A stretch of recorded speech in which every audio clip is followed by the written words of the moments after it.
sudah seminggu anak saya Nirmala hilang.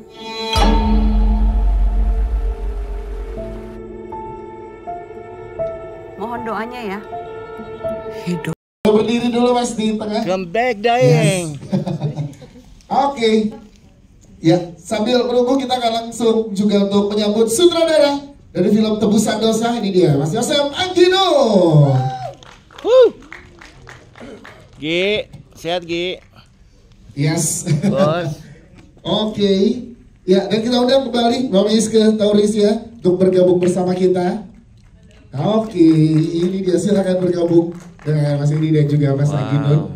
Selanjutnya kita akan undang jajaran cast akan bersama dengan kita. Tepuk tangan kita sambut, ini dia Happy Salma. Wow. Yeay, Wow. selanjutnya ada Putri Marino.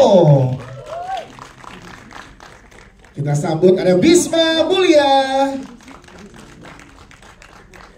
Dan ini dia ada Keiko Ananta. Pak polisi siapa? Kabut berdua. Dan juga Aman, ada Pak. Laksmi Notokusumo. Aman. Ibu poluan. Yes, teman-teman. Untuk pertama ini dia kita sambut jajaran cast dan filmmaker dari film Tebusan Dosa. Udah Kita gede boleh kamu ya. diabadikan momen ini dulu, boleh maju satu langkah teman-teman dan lebih merapat lagi untuk diabadikan di foto. Boleh lebih merapat Enggak. kanan kirinya, ya boleh merapat lagi. Keiko boleh rapatan lagi ke Kak Putri. Oke, silakan teman-teman media boleh diabadikan dulu. Kita lihat sebelah kiri dulu lihat. Iya. Nah, oke. Kita lihat sebelah kiri dulu teman-teman, di sebelah kiri berikan pandangan kita ke teman-teman media yang ada di sebelah kiri. Yes, sebelah kiri. Iya, kiri. Nah. Sebelah kiri. Oke, di tengah depan dulu nih, tengah depan. Yes, tengah depan. Doanya ya. Hidup bagaikan air sungai, mengalir tak tertahankan, takkan berhenti, hingga akhirnya. Agus tuh siapa tuh, Bis? Iya, tadi tuh.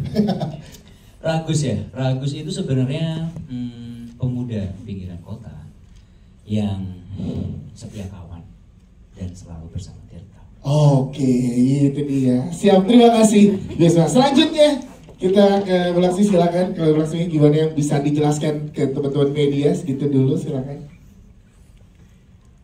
Saya Laksmi berperan sebagai nenek dan juga seorang ibu yang selalu mempertanyakan pada anaknya keputusan-keputusan yang diambil oleh anaknya. Oke, siap. Wow, makin misterius ya masing-masing ya. Selanjutnya Keiko. Kalau Keiko silakan. Halo semuanya. Hai.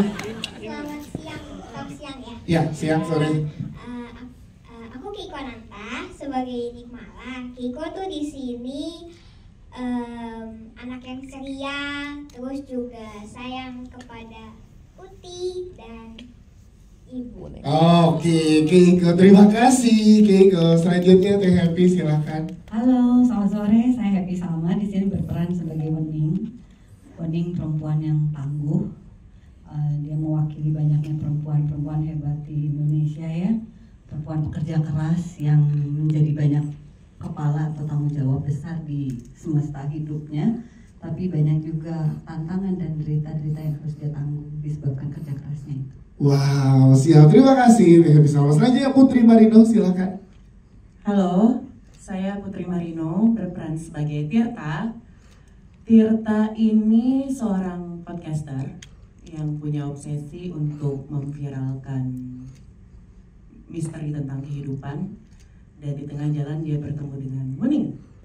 Oke, siap. Tepuk tangan dong untuk jajaran cast. Baru segitu karakter yang boleh guys tahu. Nanti kita ngobrol lagi terkait karakter-karakternya. Tapi kita ke jajaran produser dulu. Mungkin yang pertama. Ia bersua di muara dan menyatu di lautan.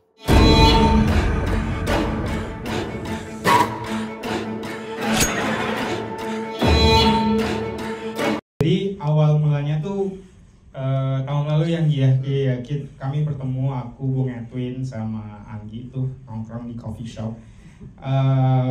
Emang sebenarnya merespon karena kami udah lama berteman dan juga Mbak Dede kan sama Bung Edwin sudah pernah bekerja sama dengan Anggi untuk sebuah film pendek beberapa tahun yang lalu.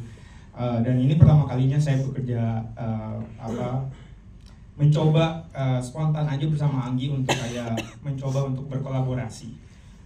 Dan memang hal yang pertama yang kami diskusikan tentunya ketika kami mendiskusikan soal film dan sinema, kami punya ketertarikan untuk ekspor genre. Dan saya sendiri dari kecil memang suka film-film misteri, terus genre horor juga. Tapi tentunya kami berdua dan teman-teman di Palari itu juga selalu butuh fondasi kekuatan drama. Jadi waktu itu kita juga ngobrolnya gimana ya mungkin kita ekspor, cari ide cerita misteri horor tapi dramanya kuat gitu. Jadi emang itu hal yang pertama kita bahas, dan mungkin dari situ juga yang ditanggapi baik oleh Anggi, karena aku menganggap Anggi ini punya karakter yang kuat secara visual dan punya cara bertutur yang unik. Jadi aku rasa ini kesempatan yang baik untuk mencoba membuat film panjang pertama antara Palari Films dan juga Joseph Anggi. Yes, itu dia. Menariknya adalah yang coba ditawarkan, kalau boleh dijelaskan ke teman-teman media Mas Edi, dari film Tebusan Dosa ini, karena kan para penikmat genre misteri horor yang tadi Mas Edi bilang itu apa? Silakan. Iya, jadi mungkin ini pertama kalinya Palari Films mencoba genre gitu ya. Kita bersama Anggi juga pertama kalinya masuk ke genre misteri horor gitu.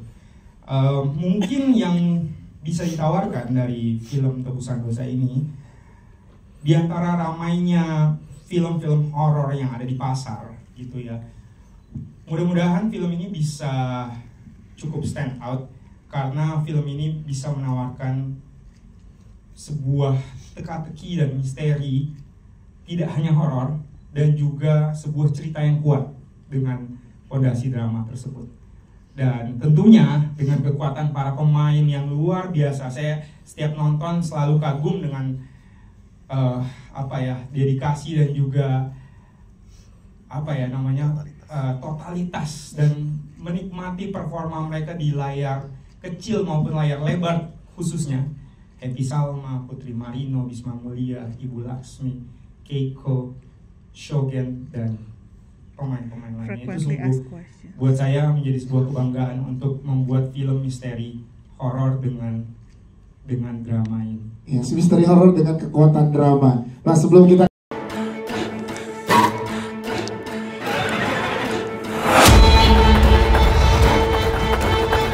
Apa yang aku lakukan kepadanya, mungkin itu dosa terbesarku.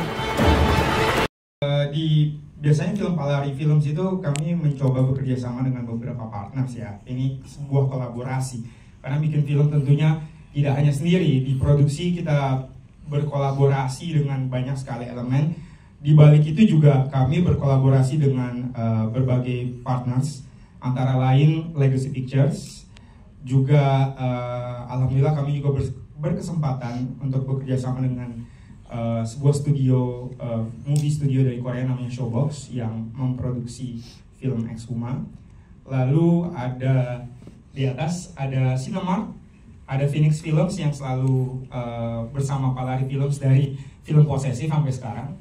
Ada Kui Entertainment, ada Volix, Invia, Stick Earth, dan Karma Club. Yes,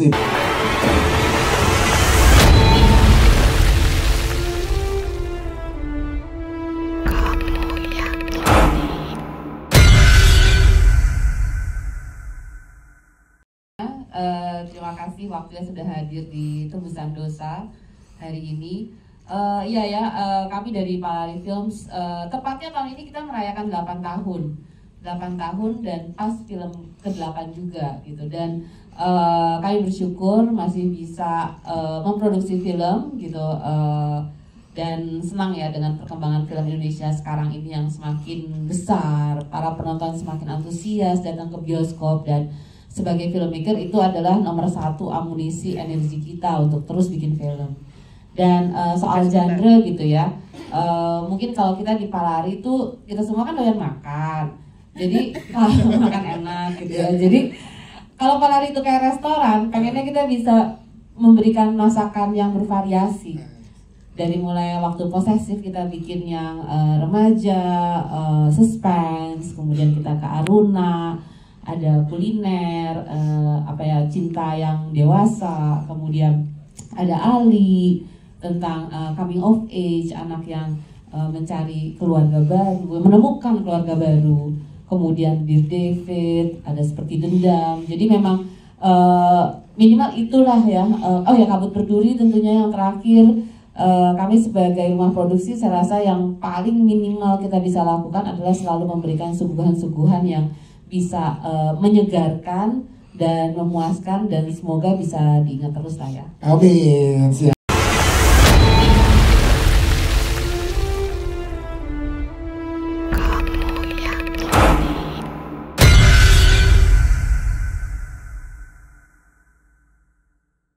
Kabut Berduri itu kita bikin misteri.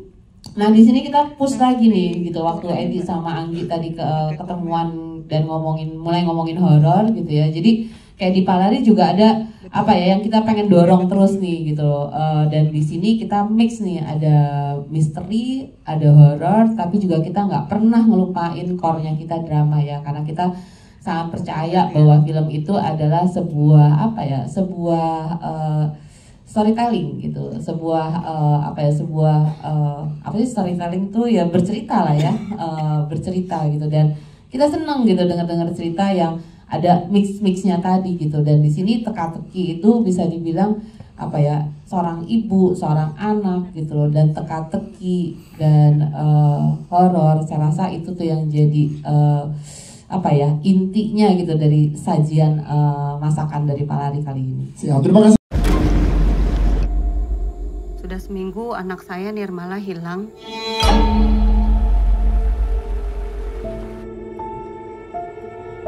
Mohon doanya ya. Hidup. Sebagai sebuah film itu saya selalu bermimpi untuk punya, sama seperti Mbak Miska tadi, selalu punya kekuatan dalam atau punya variasi ketika kita membuat film. Jadi tidak melulu itu saja, karena kalau dilihat dari sejak dulu saya bikin film apa saja, mulai dari film pendek sampai kemudian sekarang masuk ke satu genre yang sebenarnya paling populer. Ini sebenarnya sangat mendebarkan horor, misteri horor. Film-film genre itu film yang paling populer yang diminati bahkan di seluruh dunia, terutama di Indonesia. Nah, saya kira apa yang menjadi perbedaan itu lebih ke bahwa filmmaking buat saya itu sesuatu hal yang kayak alami sebenarnya, karena saya tuh suka sekali bercerita. Nah, ini yang berbeda adalah bumbunya apa nih cerita. Nah, yang ini bumbunya misteri horor nih. Yang kemarin bumbunya politik misalnya, yang kemarin lagi bumbunya misalnya drama. Yang pertama-tama dulu misalnya bumbunya perselingkuhan yang tidak terlalu yang subtle misalnya gitu. Nah, ini bumbu misteri horor ini adalah sesuatu hal yang selama ini juga sebagai pembuat film itu harus mencari formula yang paling tepat gitu untuk menjadikannya, kalau Edi bilang, stand out gitu. Saya suka kata-kata itu kayak ini. Stand out gitu. Kenapa menurut saya menjadi penting gitu untuk juga memberi variasi dari semua film yang sekarang sedang tayang. Apalagi film-film dengan genre tertentu, saya pikir tanggung jawab seorang kreator adalah memberi nuansa baru dan memberi variasi supaya penontonnya itu dapat pilihan yang banyak. Penontonnya itu kaya dalam imajinasi mereka pada cerita-cerita yang disampaikan oleh kami para storyteller ini. Kira-kira seperti itu. Ya, tantangan yang dihadapi Mas memproduksi ini dengan kekuatan yang dibawa misteri horor, dengan kekuatan drama, dan juga dengan jajaran cast yang sangat luar biasa saat produksi. Silakan.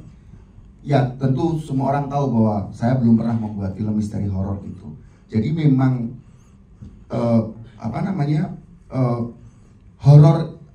misteri horor dan kemudian ketegangan-ketegangan yang dibangun itu sesuatu hal yang tidak bisa langsung dinikmati di layar ketika saya menyutradarai gitu. Itu nanti buktinya itu nanti di penonton gitu. Jadi yang paling sebenarnya membuat saya menjadi menggerakkan pikiran saya itu adalah bagaimana saya menjadi penonton pertama untuk filmnya nanti gitu. Nah, itu saya kira itu tantangan terbesarnya gitu. Siap. Ada backstory tersendiri nggak nih Mas dari seorang Mas Anggi dalam menggarap film Tebusan Dosa ini? Selain obrolan sama Edi, waktu itu ngobrol bertiga sama Edwin sahabat saya sejak lama dulu, membuat film pendek zaman indie gitu.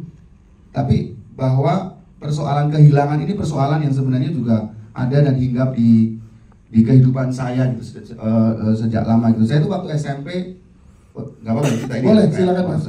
Saya tuh waktu SMP itu kehilangan teman baik saya tenggelam di sungai. Kami habis kemah, terus kita nyuci tenda, tahu nggak sih, nggak pernah kemah ya. Jadi kalau habis kemah camping itu nyuci tenda gitu. Nah, nyuci tenda di sebuah sungai di Jogja namanya Sungai Progo yang cukup deras kayak gitu.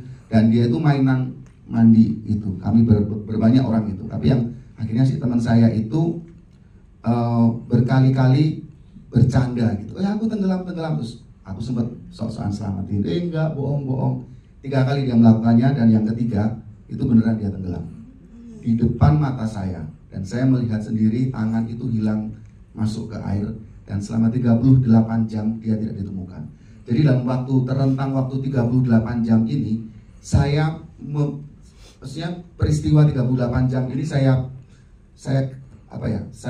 ekstraksi lagi, saya panggil lagi memori buruk itu untuk saya tuliskan, dan saya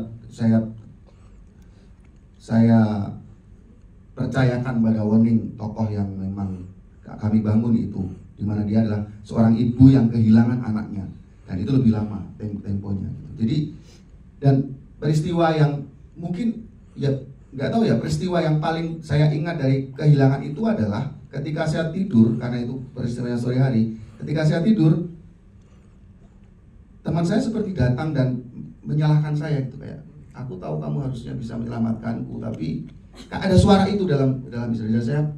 Itu nggak tahu, itu kayak nggak tahu, itu ya subconscious seorang yang barusan kehilangan dan traumatik itu. Saya masih SMP kelas 2 waktu itu. Baru siang hari berikutnya setelah 38 jam dia muncul lagi jenazahnya di titik di mana dia tenggelam. Karena dia ternyata terperangkap dalam pusaran di bawah yang sedalam 12 meter atau berapa gitu. Jadi nggak tahu, mungkin tiba-tiba aja waktu aku ngobrol sama Edi gitu kayak, wah, kehilangan itu mengerikan sekali loh. Dan itu yang saya potret ya. Yes. Bagaikan air sungai mengalir tak tertahankan, takkan berhenti hingga akhirnya ia bersua di muara.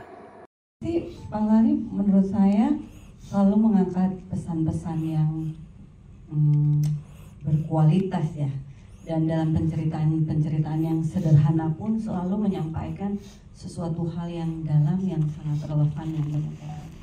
Jadi saya pikir rasanya saya senang banget bisa terlibat lagi, dan saya sangat-sangat semangat untuk melayani naskah-naskah yang dibuat oleh Pak Lari, dan apalagi disutradarai oleh Angginun.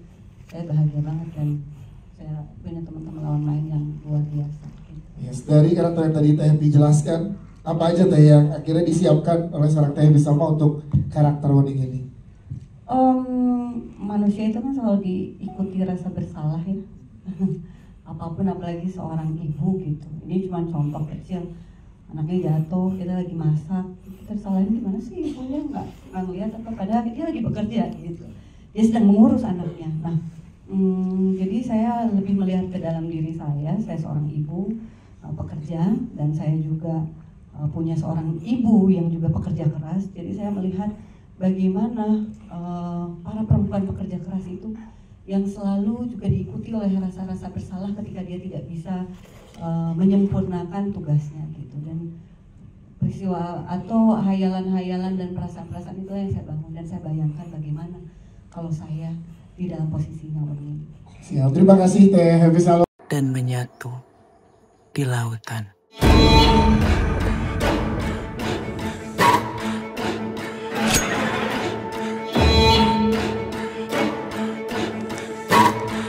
Ketiga aku sama Pak Lari, yang pertama posesif, kabut, terus sekarang tebusan dosa. Happy banget karena ini film horor pertama aku. Dan bersama Pak Lari, dan disutradarai juga sama salah satu sutradara yang dari dulu aku pengen banget ajak kerjasama, Mas Angginun. Jadi nggak ada alasan buat bilang enggak sih sebenarnya waktu ditawarkan untuk menjadi Tirta di Tebusan Dosa. Yes, terus build chemistry dengan Happy tentunya yang sering ada berdua di sini nih, gimana? Boleh diceritakan kalian? Dan juga pengalaman sebagai podcaster juga kan menarik di sini. Silakan untuk Putri Marino. Kalau sama Teh Happy kita udah kenal lama ya Teh, cuma nggak sering ngobrol. Terus akhirnya ketemu di sini, kita mulai ngobrol banyak. Waktu reading juga kita dikasih waktu yang cukup lama buat kita ngobrol. Akhirnya dari situ kita mulai ketemu nyamannya satu sama lain. Terus kita di waktu syuting di Magelang juga lama. Kita juga banyak ngobrol, kamar kita sebelahan. Jadi sering ngunjungin kamar satu sama lain. Jadi udah nyaman di situ. Akhirnya di set. Teh Happy juga memberikan energi yang sangat luar biasa, itu yang aku ingin pelajari dari Teh Happy untuk memberikan energi yang sangat luar biasa. Di situ aku juga jadinya nyaman untuk melakukan setiap scene di film. Dan setiap scene kayak gimana nanti di 17 Oktober adanya ya. Yes, itu dia. Putri Marino, terima kasih. Kita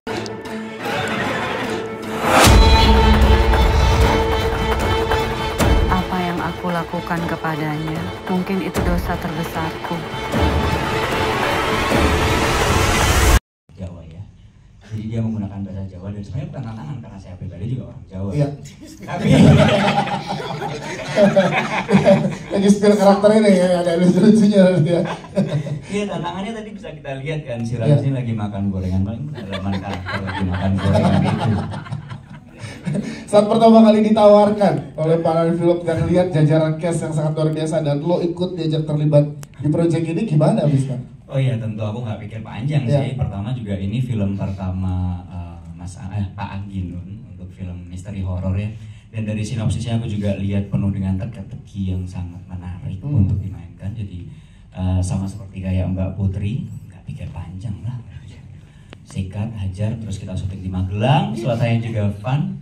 Dan syuting sama teman-teman cast ini sebetulnya fun ya, karena kita semua suka kuliner ya. Jadi benang merahnya itu kuliner.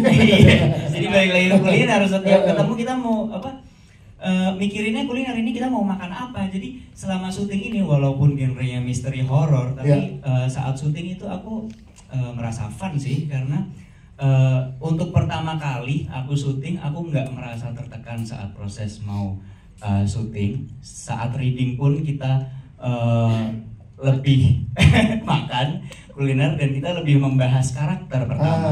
Ini pertama kali aku bener-bener saat reading itu kita bener-bener rembuk masalah karakter. Jadi aku sebagai pemain pun nggak tertekan untuk aduh gimana ya beberapa hari lagi aku syuting. Itu nggak aku rasakan di judul ini jujur. Dan saat syuting pun yang aku notice adalah Pak Anggi ini kerap sekali one take okay. Wow, itu karena kepercayaan pada pemain-pemain yang luar biasa ya. Nah, itu yang oke kalian bukan aku. Kalau kalian yang oke aku. Gitu. Kalian oke pemain bingung loh Pak. Ini wis bar. Kok udah selesai? Saya pulang. Aku datang syuting pulang. Udah 1 jam aku di sini. Yes, tapi penggambaran kesetia kawanan seorang sahabat atau teman nanti digambarkan di karakter Ragus ya. Siap.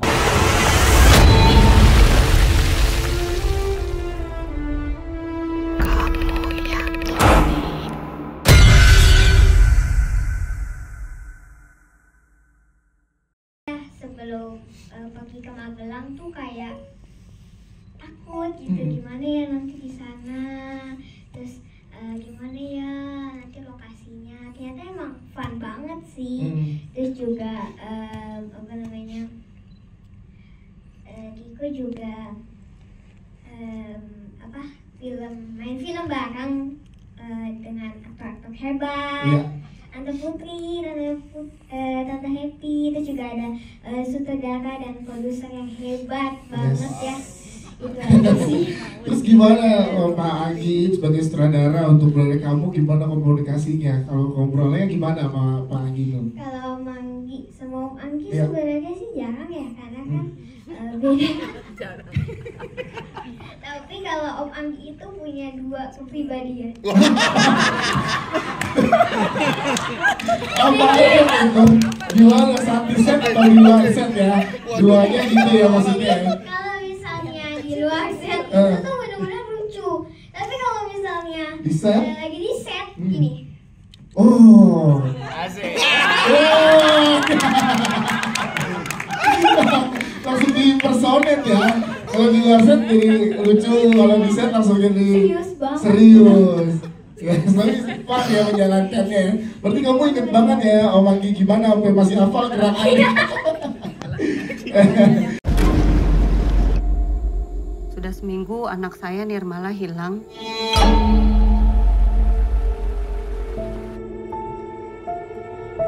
Mohon doanya ya. Hidup. Seorang janda yang menyayangi, tapi juga selalu mempertanyakan keputusan dari anak-anaknya. Wow.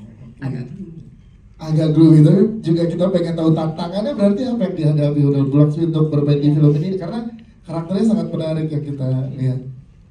Kenapa? Tantangannya seperti apa ya Blacksmith? Tantangannya adalah sebenarnya begini. Di film horor, 3 film horor sebelumnya, saya selalu hanya bukan bermain sebagai hantu. Jadi orang yang masih hidup. Tapi di sini saya diberi kesempatan sama Anggi Nur dan produser untuk memainkan dua itu, hidup dan mati. Nah, tepuk tangan dong. Seperti apa nanti yang kamu sangat luar biasa. Terima kasih. Kita kan belum pernah mati dong. Iya. Jangan dong, putar kita belum ketemu di sini. Siap. Terima kasih, tepuk tangan ke Bagaikan air sungai mengalir tak tertahankan, takkan berhenti hingga akhirnya ia bersua di muara. Langsung dengan cerita personal saya yang saya ambil itu justru sebenarnya rasa bersalah ketika seseorang yang sebenarnya ketika kita punya kesempatan untuk apa istilahnya, mungkin nggak menyelamatkan ya, saya juga tidak mau menyalahkan diri saya karena itu sebuah musibah yang agak sulit dicerna oleh anak usia berapa waktu itu, 13-14 kayak gitu. Cuman di film ini kenapa disebut sebagai tebusan dosa, seperti tadi yang Happy bilang, bahwa kadang-kadang seseorang ibu yang sedang bekerja atau sedang sebenarnya mengerjakan pekerjaan, karena dalam film ini tuh si ibu ini tuh begitu beratnya harus menanggung nasib banyak orang kayak gitu. Dan ketika ada satu kesalahan, rasa berdosanya itu begitu besar. Apalagi kalau kesalahannya fatal. Kenapa rasa berdosa itu begitu bisa muncul bahkan untuk sesuatu yang sebenarnya sederhana kayak tadi anaknya jatuh gitu. Itu rasa besarnya seorang itu bisa begitu besarnya itu. Nah, film ini adalah emotional journey dan penjelajahan seorang ibu yang begitu merasa bersalah ketika anaknya hilang karena sebuah kecelakaan yang diakibatkan oleh keputusan yang salah dari si ibu. Jadi si Wening ini sepanjangan film ini pengen sekali menebus dosanya yang sampai membuat anaknya itu hilang, dan itu dia berpikir ini yang bikin anakku hilang ini jangan-jangan adalah dosa-dosaku. Kira-kira seperti itu. Kalau ditanya berhubungan dengan agama atau tidak bisa dipungkir ya. Setiap aspek apapun yang kita jalani di bumi Nusantara ini ada hubungannya dengan itu. Bagaikan air sungai mengalir tak tertahankan, takkan berhenti hingga akhirnya ia bersua di muara. Namun ketika yaitu tanpa disengaja melihat Putri Marino, dan kami diskusikan dan akhirnya kami pikirkan ulang, dan ternyata jadilah Tirta itu adalah Putri Marino, dan ternyata hasilnya jauh lebih baik gitu, dalam dampaknya dalam pengembangan naskah dan juga pengembangan karakter, utamanya antara karakter Wening dan Tirta. Kalau dari sisi Mas Anggi sendiri mungkin apa sih yang membuat tertarik dengan Putri Marino gitu? Ada apa yang menyebabkan dia akhirnya bermain sebagai Tirta? Putri itu punya kualitas acting yang menurut saya bagus dan range-nya luas. Dia bisa gembira, dia bisa subtle, dia bisa begitu bersedih dalam satu karakter. Dan itu bukan seperti suatu acting yang dibuat. Jadi saya merasa Putri itu salah satu aktor Indonesia yang punya dimensi karakter yang range-nya luas dan diolah untuk menjadi karakter dalam film, terutama di Indonesia ini cocok banget ya. Karena kita butuh seorang yang skeptical, kita butuh seorang yang antusias di satu sisi yang lain. Kita butuh seseorang yang kemudian menjadi jembatan cerita dari tokoh utama kita, yaitu si Wening ya bersama ini. Nah, Putri ini saya taruh menjadi satu tokoh podcaster yang membahasakan sesuatu hal yang tidak bisa dijelaskan dalam acting, dalam layar, menggunakan cara berbahasa. Tujuannya seperti apa sih? Ini kan orang pertama Putri sutradara. Saya tuh tipikal sutradara yang percaya gitu sama aktor-aktor saya gitu, dan kalau saya bisa bicarakan keberuntungan saya itu dari film-film saya yang awal sampai sekarang itu saya selalu ketemu aktor yang tidak perlu banyak treatment. Mereka tahu, kita ngobrol tentang karakternya, saya minta dia untuk menemukan sendiri apa sih dia menjadi core dari karaktermu. Dan untuk orang-orang sekualitas Putri, sekualitas Happy, sekualitas Bu Laksmi, yang mereka dengan mudah bisa into ke karakter itu. Jadi ya saya kerjanya dikit-dikit aja. Dan menyatu di lautan.